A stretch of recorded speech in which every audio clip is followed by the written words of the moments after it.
काही वेळाने निलिमाला झोप लागते. तो सोफ्यावर झोपून तिला डोळे भरून बघून घेत होता. त्याला काही केल्या झोपच येत नव्हती. तिच्यापासून दूर जाण्याच्या कल्पनेने त्याची पूर्णपणे झोप उडालेली होती. तो उठून खाली गार्डन मध्ये जाऊन बसतो. निलिमा भेटल्यापासूनचा प्रत्येक क्षण त्याने स्वतःच्या मोबाईलमध्ये कैद करून ठेवला होता. तिचे बोलताना होणारे एक्सप्रेशन, तिची बडबड, झोपल्यावर तिच्या दिसणारा निरागसपणा, सगळं त्याने स्वतःच्या मनात कैद करून ठेवला होता. तो मोबाईल काढून त्यात तिचा फोटो बघून त्यावर किस करतो. भूतकाळ. अक्षय प्रताप, ही मुलगी तुमच्यासाठी पसंत केली आहे. आम्ही तुम्हाला आवडली तर आपण पुढील बोलणे करून घेऊ. आम्ही तुमच्या कुंडली पण बघितल्या आहेत, छान जुळल्या आहेत त्या. जर तुमची तयारी असेल लवकरच सूनबाई म्हणून या आपल्या घरात येतील. बापसा आपल्या लाडक्या लेकासमोर एक फोटो ठेवत बोलतो. अक्षयला अजून लग्नात काहीच इंटरेस्ट नसतो. त्याला फक्त बिझनेस आणि त्याचं काम या पलीकडे त्याच जगच नव्हतं. पण बाबाच्या आग्रहाखातर तो फोटोवर नाराजीने एक नजर टाकतो. फोटो बघताच त्याच्या चेहऱ्यावरची नाराजी दूर होऊन एक हास्य येतं. स्वतःच्या मुलाचा चेहरा बघून बाबासांना जे समजायचं ते समजलं, पण तरी त्यांच्या तोंडून त्यांना होकार ऐकायचा होता. मला वाटत कामिनी, अक्षयची आई, अक्षयला मुलगी आवडली नाही. आपण दुसरी मुलगी बघू. ते अक्षयच्या चेहऱ्यावरचे एक्सप्रेशन बघत बोलतात. नाही बापसा, मी कुठे म्हणालो मला मुलगी पसंत नाही. बापसा, लग्न करेन तर हिच्याशी नाही तर नाही. तो फोटो त्यांच्याकडे देत बोलतो. त्याचं गडबडून बोलणं ऐकून त्यांना आणि माणसांना हसू येतं. राहू दे फोटो तुझ्याकडेच, बापसा त्याच्याकडे बघत बोलतात. नाही बापसा, त्याची गरज नाही. तो मान खाली घालून बोलतो. दुसऱ्या दिवशी ते निलिमाच्या घरी त्यांची पसंती कळवतात आणि लवकरच बघण्याचा कार्यक्रम करू असं बोलतात. निलिमाचे डॅड पण लगेच तयार होतात. अक्षय सारखं चांगलं स्थळ त्यांना हातून जाऊन द्यायचं नव्हतं. पण निलिमाच्या डोक्यावर राहुलचे भूत होते. त्याच्याशिवाय त्याला कोणी दिसतच नव्हतं. तो तिला बघायला आला तेव्हा तिने त्याला मानवर करून बघितलं पण नाही. जेव्हा ती घरातून निघून गेली तेव्हा प्रीतीच्या बाबांनी त्यांची माफी मागून सगळं खरं सांगितले. पण तो हार मानणारा नव्हता. त्याने तिच्यावर प्रेम केलं होतं मनापासून. त्यामुळे त्याने त्याच्या असिस्टंटला सांगून तिच्या मोबाईलच्या लोकेशन्सवरून तिला शोधून काढलं आणि तो तिच्या मागे मागे सावलीसारखा होता. तो तिच्या प्रत्येक हालचालीवर लक्ष ठेवून होता. त्याने कधीच रेल्वेने प्रवास केला नव्हता, पण तिच्यासाठी त्याने तो पण केला. त्याने तिच्या चेहऱ्यावर असणाऱ्या प्रेमाची तिला जाणीव करून देण्याचा प्रयत्न केला, पण तिला त्याची जाणीव झाली नाही. याचं त्याला वाईट वाटलं. तो तिच्या मनात स्वतःचं स्थान निर्माण करू शकला नाही याचं गिल्ट सुद्धा होतं. Nilima, Nilima, I love you, will you marry me. ती मानवर करून बघते तर तिला समोर राहुल उभा असतो. अक्षयने तिचा हात घट्ट पकडलेला असतो, जो तो सोडून देतो आणि तिला राहुलच्या हवाली करून जात असतो. पण ती राहुलचा हात सोडून त्याच्या मागे त्याला हाका मारत पळत सुटते. पण तो थांबत ती गुडघ्यावर बसून रडू लागते.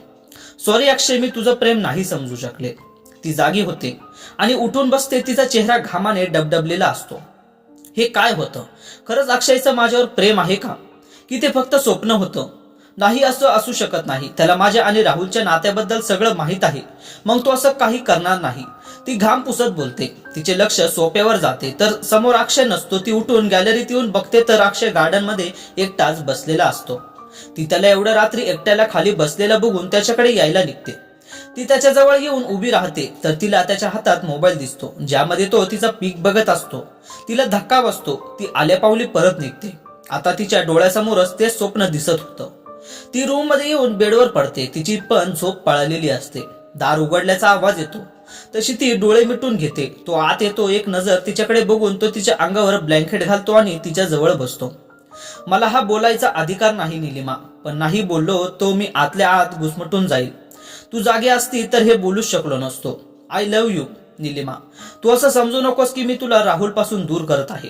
तुझं माझ्यावर प्रेम नसलं तरी माझं तुझ्यावर खूप प्रेम आहे आणि मी माझ्या आयुष्याच्या शेवटच्या श्वासापर्यंत करतही राहील.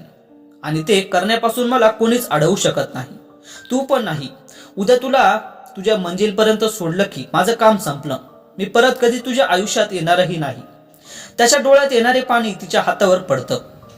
ती जागीच असते. त्याचं बोलणं ऐकून तिला रडू येतं. तो तिथून उठून सोफ्यावर जाऊन पडतो. काही वेळाने त्याला पण झोप लागते. दुसऱ्या दिवशी त्याला जाग येते तर ती बेडवर नसते. ती बाथरूम मध्ये असते. तो उठून दोघांसाठी कॉफीची ऑर्डर देतो.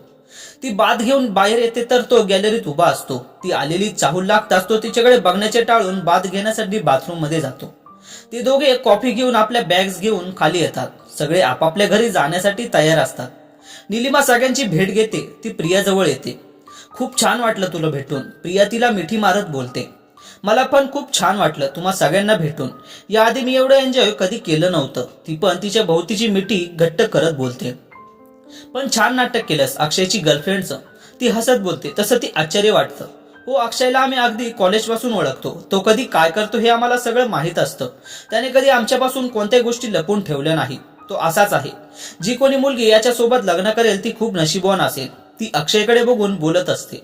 तसं निलिमा बळेच हसते. ती सगळ्यांना भेटून सगळ्यांचा निरोप घेते. ते दोघे त्यांच्या पुढच्या प्रवासाला निघतात. दोघांमध्ये एकदम शांतता असते. कोणी काहीच बोलत नाही. काय झालं, एवढी शांत का आहेस? तिला एवढं शांत बसलेलं बघवत नव्हतं. त्याला तिच्या बडबडीची सवय झाली होती. काही नाही, सगळ्यांना मिस करत आहे, बाकी काही नाही. ती सीटला मागे डोकं टेकवून डोळे मिटत बोलते. तो पण जास्त काही बोलत नाही. काही वेळाने ती जेवणासाठी गाडी एका रेस्टॉरंटवर थांबवते. दोघे फ्रेश होऊन जेवणाच्या टेबलावर येतात. जेवण करून ते पुढच्या प्रवासाला निघतात. काकीनाडाला पोहोचायला त्यांना जवळपास अर्धी रात्र होते. आजची रात्र हॉटेलमध्ये थांबू, सकाळी जाऊ राहुलच्या घरी, तुझी काही हरकत नसेल तर, तो तिच्याकडे बघत बोलतो. ती होकारार्थ मान हलवते. तो एका 5 स्टार हॉटेलमध्ये त्याने आधीच बुकिंग करून ठेवलेले होते. ते दोघे रूम मध्ये येतात. तो दोघांसाठी जेवणाची ऑर्डर देतो आणि बाथ घेण्यासाठी जातो. निलिमा पण मोबाईल काढून राहुलला कॉल लावण्याचा प्रयत्न करत होती, पण त्याचा कॉल लागत नव्हता. शेवटी ती कंटाळून जाते. तो बाथ घेऊन बाहेर येतो तशी ती बाथ घेण्यासाठी बाथरूम मध्ये जाते. ती बाथ घेऊन बाहेर येते तर डिनर आलेले असते. तो तिची वाट बघत बसलेला असतो. तो टीव्ही लावून बसलेला असतो. त्यावर तेच गाणं लागलेले असते जे अक्षयने अशोकच्या रिसेप्शन मध्ये गायलेले असते. ते गाणं ऐकून तिच्या डोळ्यात अश्रू येऊ लागते. ती पाणवलेल्या कडा पुसून ती गॅलरीत उभी राहते. काय झालं, तुला जेवायचं नाही का? तो तिच्या जवळ येऊन उभा राहत विचारतो. अक्षय, तुला एक विचारू का? ती त्याच्याकडे बघत बोलते. चक्क परमिशन? तो हसत बोलतो. तू कधी कोणत्या मुलीवर कधी प्रेम केलं आहेस का? ती त्याच्याकडे बघत विचारते. तिच्या अनपेक्षित प्रश्नाने तो घाबरतो. नाही, तो तिच्यापासून नजर चोरत बोलतो. त्यावर ती काहीच बोलत नाही. ती आत जाऊन जेवणासाठी बसते. तो पण स्वतःला शांत करत आत येऊन जेवायला बसतो. जेवणानंतर ती झोपण्याची तयारी करत असते. तेवढ्या डोरबेल वाजते. तो दार उघडतो तर समोर वेटर आईस्क्रीम घेऊन उभा असतो. तो त्याच्या हातून आईस्क्रीम घेऊन दार लावतो. Ice cream time. ती आईस्क्रीमचा ट्रे तिच्या समोर धरत बोलते. तरी तिच्यावर काहीच परिणाम होत नाही. ती शांतपणे ट्रे मधून आईस्क्रीम घेते आणि खाऊ लागते. काय झालं, तू एवढी शांत का आहेस? तो तिच्याकडे नाराजीने बघत बोलतो. काही नाही, प्रवासाने दमले आहे मी, ती बोलते. ठीक आहे, झोप. मला वाटलं होतं आज आपली शेवटची रात्र आहे. आजची रात्री तर आपण भरपूर गप्पा मारल्या असत्या. तो तिच्याकडे बघत बोलतो. मला नाही वाटत आपल्याला आता बोलण्यासारखं काही राहिलं आहे, ती नाराजीने बोलते. म्हणजे? तो आश्चर्याने तिच्याकडे बघत विचारतो. काही नाही, झोप तू. पण तू पण दमला असशील ना ड्राईव्ह करून. ती अंगावर ब्लँकेट घेऊन झोपते. तो पण काही न बोलता झोपी जातो. तिला खूप रडू येत होतं. का ते तिला पण समजत नव्हतं. माझं काही चुकत आहे का? की माझ्या हातून काही निसट तर नाही ना? ती विचार करत असते. मित्रांनो, बाकीची उर्वरित कथा 9व्या भागात लवकरच सांगेन. तोपर्यंत जर तुम्हाला ही कथा आवडली असेल तर या व्हिडिओला लाईक आणि चॅनलला सबस्क्राईब नक्की करा. पुढचा भाग हा अंतिम भाग असेल. धन्यवाद.